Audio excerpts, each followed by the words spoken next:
안녕하세요. 오늘 여러분과 함께 살펴볼 자료는 제목부터가 좀 시선을 끄는데요. 관절에는 피가 없을까? 보종 관절염 하면 연골이 닳아서 그렇다. 이렇게 많이들 생각하시잖아요. 그런데 이 자료는 그 생각에 좀 정면으로 맞서면서 혈액순환이 중요하다. 이런 얘기를 꺼내고 있습니다. 지난 2000년간의 의학이 어쩌면 관절염의 진짜 원인, 이걸 놓쳤을 수도 있다. 상당히 좀 도발적인 주장이에요. 네, 맞습니다. 그래서 이 자료가 던지는 핵심 질문이 바로 그거죠. 정말로 관절 연골에는 피가 안 통할까? 보통은 그렇게 알고 있는데 이 자료는 좀 다르게 봐요. 관절을 싸고 있는 그 활막 있잖아요. 거기에 혈관이 아주 풍부하고 그 혈관으로 영양분이 가서 관절액이 만들어지고 결국 그걸로 연골 세포가 영양을 얻는다. 이렇게 설명을 하거든요. 우리가 알던 거랑은 좀 다르죠.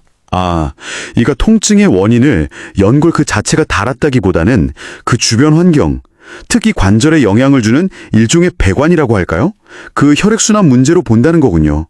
뭐랄까 수도관이 녹슬거나 막히면 물이 잘 안 나오는 것처럼요. 네, 정확합니다. 바로 그거죠. 혈액순환에 문제가 딱 생기면 활막 기능이 떨어지고 그러면서 그 영양 가득한 관절액이 잘 안 만들어지겠죠. 결국 이게 연골 손상으로 이어지고 심지어 염증까지 생긴다. 이런 논리입니다. 이 자료에서는 동의보감에 나오는 구절도 인용하는데요. 통즉 불통, 불통즉 통. 이게 뭐냐면 잘 통하면 아프지 않고 통하지 않으면 아프다. 딱 그 말이에요. 흐름이 막힌 상태, 그게 곧 통증이다. 이런 관점을 뒷받침하는 거죠. 듣고 보니 상당히 일리가 있는데요.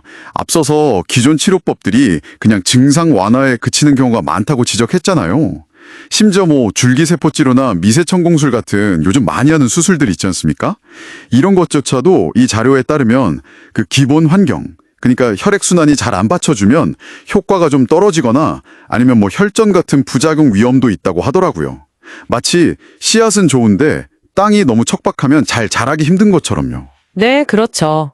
아무리 좋은 세포를 이식해도 영양 공급이 제대로 안 되면 자리 잡기가 어렵고 또 뼈에 구멍을 내서 피가 나오게 유도해도 그 주변 순환 자체가 나쁘면 효과가 좀 미미할 수 있다는 겁니다. 바로 그래서 이 자료는 그 근본적인 토양, 그러니까 혈액순환 개선 그 자체에 주목하는 것 같아요.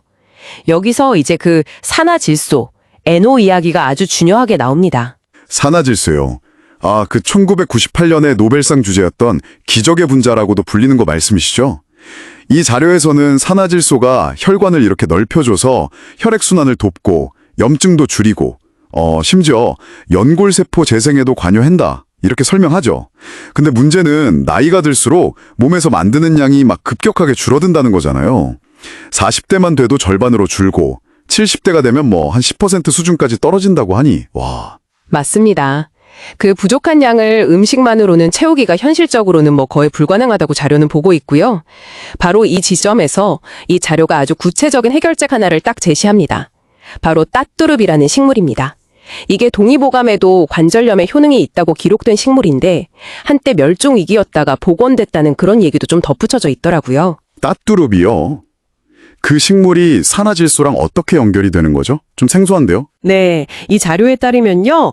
따뚜릅 그 자체보다는 이 식물을 어떤 특정한 바이오 공정을 통해서 가공한 결과물, 여기에 주목을 합니다. 독성은 좀 제거하고 산화질소 대사체라는 형태로 전환시킨다는 건데요. 이 대사체라는 건 뭐냐면 우리 몸이 좀 더 직접적으로 그리고 효과적으로 사용할 수 있는 형태다. 이렇게 이해하시면 쉬울 것 같아요. 뭐랄까 일종의 바로 쓰기 좋은 산화질소 연료 같은 느낌이죠. 그냥 산화질소가 아니라 우리 몸이 딱 쓰기 편한 형태로 가공했다는 거군요. 그래서 그 따뚜릅 산화질소 대사체? 효과는 구체적으로 어떻게 설명하고 있나요? 자료에서는 이 대사체가 관절염증을 줄여주고 또 혈액순환을 개선하고 나아가서 연골 재생까지 촉진한다. 이렇게 주장을 합니다. 그 근거로는 미국 FDA의 일반의약품, 그러니까 OTC 승인을 받았다는 사실하고요. 또 16편의 국제학술지 논문을 언급하고 있습니다. FDA OTC 승인이라면 그래도 어느 정도 안전성이나 효과는 인정받았다고 볼 수 있겠죠. 그리고 발효 과정을 통해서 유기황이나 글루타티온 같은 다른 좋은 성분들의 흡수율도 같이 높였다고 덧붙이고 있고요. 와, 정말 흥미로운 관점이네요. 관절염의 원인을 혈액순환, 그리고 산화질소 부족으로 다시 정의하고 또 따뚜룹이라는 전통적인 식물에서 현대적인 공정을 통해 해법을 찾으려고 한다. 이건 기존 접근법하고는 확실히 좀 다른 결인 것 같습니다. 네, 그렇죠. 정리하자면 이 자료는 관절 통증의 근본 원인이 연골마모 그 자체에 있다기보다는 관절 주변의 혈액순환 장애, 그리고 이걸 더 나쁘게 만드는 산화질소 부족, 여기에 있다고 아주 강하게 주장하는 겁니다. 그리고 따뚜룹에서 유래한 그 산화질소 대사체가 이 문제를 풀 수 있는 어떤 열쇠가 될 수 있다, 이런 가능성을 제시하고 있는 거죠. 큰 그림에서 봐야 한다는 그런 이야기로 들리네요. 맞습니다. 어쩌면 여러분이 느끼시는 그 통증 신호가 단순히 여기가 아프다 이 외침을 넘어서 지금 이곳의 흐름이 막혔으니 좀 살펴달라는 몸 전체의 어떤 요청일 수도 있겠다, 이런 생각을 해보게 됩니다. 이 자료가 제시하는 관점이 뭐 100% 정답이다 이렇게 단정할 수는 없겠지만요. 그래도 우리 몸의 문제를 바라보는 어떤 새로운 창을 하나 열어준 것은 분명해 보입니다. 네. 여러분의 몸은 지금 어떤 신호를 보내고 있나요? 그 신호의 진짜 의미는 무엇일지 한 번쯤 깊이 생각해 보시는 것도 좋을 것 같습니다.